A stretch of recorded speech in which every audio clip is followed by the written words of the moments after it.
In today's episode of our photography review show special, we're going to be looking at your photos and seeing if they are ready to be published on a cover of the National Geographic magazine.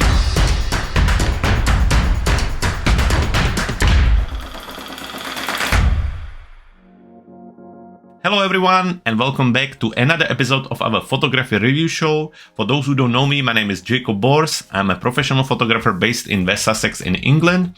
And this week we have a special show coming up your way. This week we're looking at your photos and we're trying to see if they are ready to be displayed and showcased as a cover photo on the National Geographic magazine. Now, when it comes to National Geographic magazine cover, it's pretty much the golden goal of all the photographers. Once you make it there, you pretty much made it in the world of photography. It's extremely difficult. It takes years and years of practice to get there, and many and most photographers never get the opportunity to be showcased on such a prestigious magazine like this. Now, when it comes to the photos on National Geographic, there are certain criteria. But we kind of pick three most important things which have to include in your photos. Number one, they have to be absolutely perfect quality. It means technically they have to be perfect. Sharp, balanced, everything has to be right. Number two, they also have to be the right format. Obviously, huge landscape panorama photos are impossible to display in such a format. It doesn't mean that your photos cannot be inside a part of certain article, but they will not be able to be on the cover of the magazine. And number three, they have to be very much storytelling photos. They have to be a part of certain article, certain story, and they really have to be showing something a little bit different than just your usual snaps. So those are pretty much the three most important things that we took in consideration when we choose our photographers for this week. So looking at the numbers, we received 78 photos from 46 photographers, and we had a look at the photos and we were looking at the format and the crop of the photo to start with, to actually see if it's even possible to take your photos and put them on the magazine and on the cover. Once we went through that, we actually end up by having 19 photographers and 19 photos. Also, what we did, if you send us more than one or two pictures, we basically limited to one. As you're gonna see, it's a little bit of time consuming to put this together, and this is why we can only do one photo per person. Now, to finish it off, I know we received other photos and maybe some photographers didn't know that we're doing this special this week. So don't worry about it. You don't have to send us your photos again. All the photos we didn't include in this episode, we're gonna review them just like usual next week on the usual Monday show. So in this week's episode, 19 photos, 19 photographers, and we are ready to see if those photos are ready to be showcased and published as the covers on National Geographic magazine. And here we are inside of the Photoshop. So as you can see, we're gonna switch from Lightroom to Photoshop this week because it's gonna be easier to go through the photos. As I say again, 19 photos, 19 photographers. So let's go straight to it. So first photographer is Alexander Andrews. And as you can see, he sent us this picture of the fox, asking if it can be displayed or if it could be actually published as a cover for the National Geographic magazine. So what we like on it and why did we actually choose it? So first, we think it is a lovely, lovely photo. It's a very good quality photo. It's a right format and it could easily follow certain story about foxes. So when we turn it to the actual cover magazine, it could look like something like this. And looking at it and following the whole thing, we do believe that this photo could be on a cover of the National Geographic magazine. It's stunning. It's very much storytelling. It's the right format and a great quality. And Alexander, well done on this capture. It's a beautiful, beautiful photo. And if you have a time, make sure that you send us more photos in the future. Moving on, the next photographer, Alex Dahov. So we'll switch this one and we have a look at the picture from Alex. So Alex sent us this beautiful sunset, sunrise in the canyon. It's beautiful. Now, we really like the overall feel of it. We feel that it's very storytelling, sunset scene. Obviously, it's not that completely rare, but still very, very pretty. And you will understand in a moment why we decide that we're going to use it. As I was mentioning earlier, you can actually take the photo and crop it down to the cover. That's really important. So it doesn't mean that just because you captured a photo in a landscape format or panorama, that it cannot be used as a cover. It just means that it has to be croppable. And now when I turn it to the actual cover, as you can see, it actually looks quite all right. So it could be following something like 20 most incredible sunset around the world. And Alex, we really like the photo. Sadly, looking at the quality and the way it came over, we don't think that this picture would be ready to be published as a cover for the National Geographic. However, we think that you definitely had in there. Again, it's really storytelling with a beautiful sunburst. It's a great photo. So I think two things next time. It's always good whenever you're in a situation like this to capture the pictures on both formats. I really, since I started to be published in a magazine, I really turned my way of thinking completely upside down. I started to capture pictures in both ways because, as you know yourself, once you start to crop it so tight when you need the portrait from a landscape, you're gonna lose lots of pixels and lots of quality. Either way, Alex, well done. Thank you for sending the picture over, and we hope to see more pictures from you in the upcoming weeks. Moving on to the next photographer, we have a Caroline Hurt. So Caroline, you sent us this picture, which itself is actually very storytelling. It's very interesting. So is the right format, definitely it's storytelling. However, we're not 100% sure about the quality. So let's jump and turn it into the actual magazine cover. Let's switch this off and open this. So it would look like something like this. And I think, first of all, even without going into the actual quality, it would be difficult to put it on a cover because of the format, because of how it's cropped. As you can see, it doesn't really fit. You can't make it smaller because suddenly you would lose the top and the bottom. And that's it. Also, it looks a little bit over-processed. And if we just hide this, and you can see there are some parts which just look like you just pushed some of the sliders maybe too much. For next time, what I would suggest you to do to make sure that the capture is straight and maybe do a little bit of less editing there.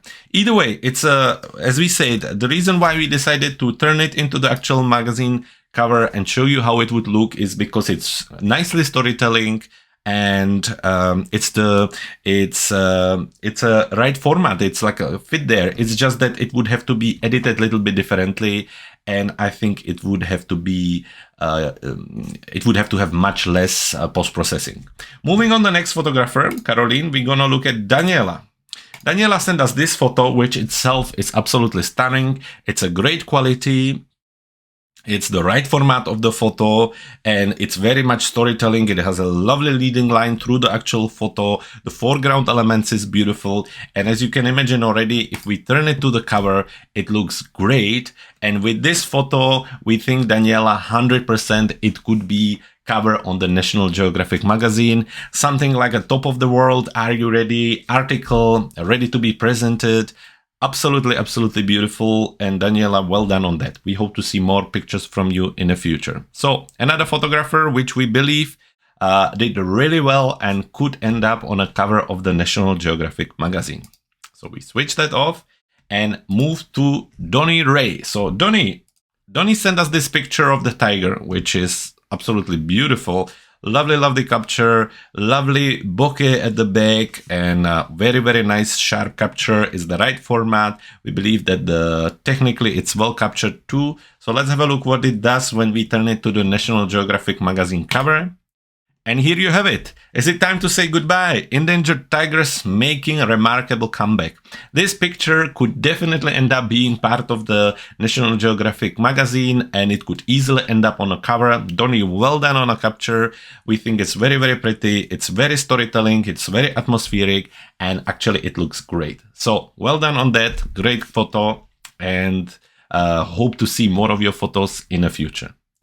That's Donnie. So let's have a look at Jackson David. Now, Jackson David sent us this picture of a lovely woman, almost kind of African tribe look with all the colors and the face painting. So let's have a look. What would it look like if we would turn it into the National Geographic magazine? And it would actually look very, very lovely. Now, when it comes to post-processing, I think it would need a little bit more work. So we're not 100% sure that it's ready to be used.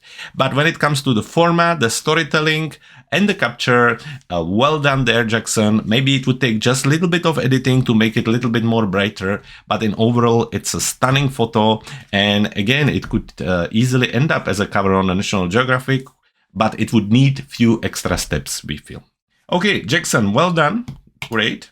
And we swiftly gonna move on. I'll close this to the next photographer. This time, Laurie Griezmann. Laurie, you sent us this photo, beautiful autumn, frame in frame with the mountains at the back.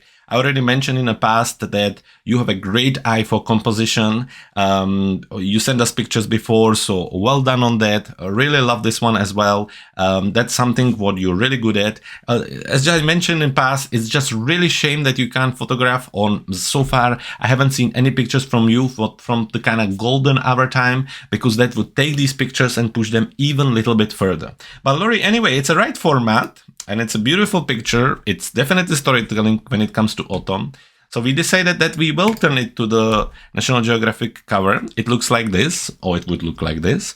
And to be honest, storytelling definitely, the format is right there, but the quality of the post-processing is not really on the spot yet. You see, you're getting a little bit of blur at the background with a little bit of blue tint there. So that's something which we would need to look at. And definitely we would need, I think they would need more sharpness in these areas of the photo. But in overall, it still look very, very nice. Laurie, thank you very much for sending it over. We love your photos. We love to have you in our photography group, and it's great anyway. So still something to see. It looks very, very nice. And thank you for sending the photos. Next would be Liam. So Liam sent us this photo, which is from some kind of tube. Obviously, maybe Japan or China. A really nice storytelling view through the door. Really nice framing. So we decided that we're going to also turn it to the cover. And when we would do it, it would look like this. And because of the format and because of the quality of the photo, we have to say that this photo probably wouldn't make it on the cover of the National Geographic magazine, simply because the cover and the crop doesn't really work. Because of the size of the photo, you cannot make it any smaller. Also, when it came, it was really tilted. And once you zoom in a little bit closer, you can see that there is actually lots of noise happening in the kind of blurry areas. You can see it here and here. And obviously when that would be printed, it wouldn't work. It's still a great photo. It's a lovely storytelling photo. We could easily imagine how it would end up following something like a morning journey, glimpse of life in Japan. However, we think that the quality isn't really there yet. So Liam, keep trying. Thank you for sending your photos over, and we love to see more of them in the future. Moving on, we have a Lynda Hinton. Lynda, this is like a geisha, and we absolutely love the photo. The format is right. It's very storytelling. It's well done. The saturation is beautiful. It's a high quality photo as well. So totally, we can imagine how it would end up on a cover like this. Of part of the magazine story, something like Niigata Geichi, Japanese other geishas. We definitely think that this photo could end up on a cover of the National Geographic magazine because it's beautiful and it's totally their style. So well done, Lynda. Thank you so much for sending your photo, and we hope to see more of them in the future. Well done, Lynda. It's a stunning capture. So that's Lynda, and we're gonna move to Marek. Marek So Marek sent us this photo of the dog / wolf / just a stunning scene. Obviously beautiful, beautiful animal with a blue eye, a really nice contrast with the white. The background also really works here. So it's a beautiful photo, and we felt that it would be worth to try to put it on the cover. And it would look like something like this. Snow White Wolf, incredible story of survival. It's beautiful, right? We think that this photo could end up on the cover of the National Geographic easily. Marek, well done on the capture. We really like what you did with the contrast there. And if you have a time, make sure to send us more pictures in the future because this one is absolutely stunning. Next person we have in front of us is Mathilda K. So let's have a look. So Mathilda sent us this photo right here of this lady, obviously partially covering the head. And it's lots of color and it's very atmospheric. So we really like that. It's also the right format. So Mathilda, when we turn it into the National Geographic magazine cover, it would look something like this. And to be honest, long time ago, there was a very, very famous photo from the National Geographic cover, which was very, very popular. And it looked a little bit like this. However, looking closer to your photo, we can see that the quality isn't 100%. There is a little bit of blur. It's not 100% sharp. And there is a lot of noise in the kind of darker areas. So only because of that, we would say that it would probably not end up as a cover of the National Geographic magazine. However, it still looks very, very nice, Mathilda. You should be proud of the work. And thank you so much for sending it over to us. Moving on, the next photographer, Matthew Kerslake. Matthew sent us this beautiful lion, stunning animal. And when you turn it to the National Geographic magazine cover, it would look something like this. Now, in order to end up there, it would still need more editing or more post-processing or cleaner shot. Obviously, remove some of these distracting parts, maybe making the face a little bit more contrasty. But other than that, I think it's a lovely format. It's a great storytelling photo and it's beautiful. So Matthew, thank you so much for sending it over. It's stunning. It looks beautiful like this, but I think that it would need just a few more touches to really finish it and prepare it for the cover. But beautiful, and it would totally be the style of National Geographic, so it just really fits together. So thank you, Matthew. Moving next, we have Moshe. Moshe sent us this photo right here. So I know you sent us several photos, and so we had a look, and most of them were landscape, or maybe all of them. So I wasn't really sure about any of them. And then I look at this photo and I thought this could actually work if we would crop it a little bit. So let's have a look. Let me show you what I did with it. And it would end up something like this. So nomads of the Sahara uncovering the story of the desert. It could totally end up there. As you can see, this is again when I'm mentioning, this is a case when if you would shoot this on high pixels, it could actually be cropped into a good quality photo and maybe used as a cover. Or otherwise, once you start to kind of shoot these kind of photos, it's always really good to make sure that you get both views. I do it all the time now. I turn the camera around, even more so now with the world of Instagram and social media where you're looking for these kind of portrait shots. It's good to have them in the pockets as well. But it looks very good. Only thing is, when I look at it closer, when I start to kind of look at the photo, I think it's very low quality and I start to see lots of noise in the sky and also in the foreground, which could be because of the transformation from your RAW to JPEG or how it got sent to us. So it's a shame. But in this format, it most likely wouldn't end up being as a cover on the National Geographic magazine. But still, as you can see, because of the format and shape, it would look great. So it just needs a little bit of love and it would look awesome. So Moshe, thank you very much for sending your photo.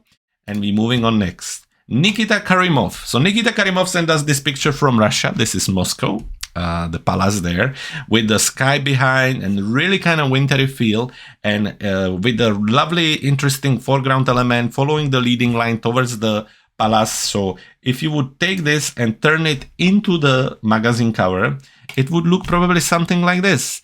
And to be honest, it's a night photo, and yes, it has a fair bit of noise in the kind of darker areas, but because of the storytelling and because of what's happening, we believe that with a little bit of more post-processing, it could end up as a cover of the National Geographic magazine. So Nikita, thank you very much for sending this photo. It's a lovely, it's very different towards compared to the usual Moscow photos we see, and well done on capturing it. Just a little bit more touches on the post-processing and you will do very, very well. So Nikita, let's move forward and we go to Oliver. Oliver sent us this photo of a monkey sitting on a branch with the tail down with really just a bright light behind. And if you would turn this photo into the cover, it would probably look something like this, maybe following a story called At the Top, What Monkeys Can Teach Us About Us. It looks very simple. However, looking again closer to the photo and looking at the background, we're not 100% sure about some of the blurs and the sharpness, and also looking at the noise on the actual monkey, something what kind of is true for many of the photographers in this special, it's to do with the quality. National Geographic will go for the best top quality, and that includes the capture as well as the post-processing. I think people don't realize when you talk National Geographic, you think about natural pictures, but they are natural, but they are heavily edited and make sure that everything is perfect on them, just like they would be in a dark room. And I think this is the case. You need to keep an eye on the noise in the darker areas and on the sharpness as well all the way through. But either way, it's a lovely capture. It would look very interesting, and thank you for sending it over to us. So next photographer, Shahin K. So we have this lovely portrait of the man with the beard crying, and if you would turn it to the cover, it would look something like this, maybe following story Movember, the sad truth behind the movement. Now it's very storytelling, and it's a lovely photo. However, we have to say that the quality of the photo isn't 100%. There are blurry parts, there are noisy parts as well, and most importantly, regardless that the format isn't right, it's really difficult to actually crop it for the actual cover. As you can see, it's kind of missing on the side a little bit, and I think that would be really difficult to place it on a cover already just because of the format of the photo. So if you would want it on a cover of the magazine, it would have to be a little bit different format. Moving on next, we have a Slavko Klisura. And Slavko, you sent us the right format of the photo. It's a lovely sunset, and it could totally follow some kind of story. Something like this, for example, wild sunset at the end of the world. However, when you look closer, it's really low and poor quality. Again, it's probably because of the processing, how you take it from a raw file to JPEG. It's really shame, and because of the quality, we don't think that it could actually end up on a cover of the magazine. Next time, try to send us better quality, and maybe you could do a little bit better. Either way, it's still very lovely photo. It's a lovely sunset, and thank you for sending it over to us. Moving on, the next photographer, Swapnil. Swapnil sent us this photo of a gentleman smoking and obviously being in some kind of traditional countryside dress, and let's have a look how it would look. And again, similarly like Slavko earlier, this photo is very nice. It could totally follow some kind of nice story. However, the format isn't right. There isn't enough space above the gentleman, and it's really difficult to push it down and really place it on the cover properly. You would have to start to stretch it and really start to add the new backgrounds and so on. So only because of that, we don't believe that it could end up on a National Geographic cover, simply because it would need more space around to be able to really navigate with the photo and do more work with it. So that's Swapnil. And we have a final photo of this week, Taylor Brandon. And Taylor sent us this photo of the lady on a horse, obviously being like a cowgirl, and it's very dramatic and very nice, and it could totally end up on a cover of the National Geographic, following something like a cowgirl story when the going gets tough. I don't know if you ever seen the movie, but that's the subheading. Taylor, it's a lovely photo, and it looks great. However, again, following the fact of the quality of the capture, we don't think that it would end up on a cover of the National Geographic because of the amount of noise throughout the photo. It's lovely storytelling capture, beautiful lady. We can imagine that it was getting dark, so obviously you needed to pump the ISO to get the nice light. However, because of the noise, it would probably not end up as a cover of the National Geographic. Anyway, this was a lot of fun. We really enjoyed that. And now we all getting ready again to prepare for the next week, for Monday, where we are back to our usual. So if you want to join us on our regular photography review shows, we do them every Monday. We always ask to send us a photo for the next episode before the Monday, so the Sunday before. Anyway, all the information are on our website, cleverphotographer.com/review. You can also find us on Facebook and Instagram, and you can also join us on our Facebook photography group. It's called Clever Photographer Academy. We have over 200 members, and we talk about photography, we review photos, we make competition for the pictures, and it's a lot of fun. So thank you very much for joining us for this special this week. I hope to see you again next week, and until then, guys, keep shooting.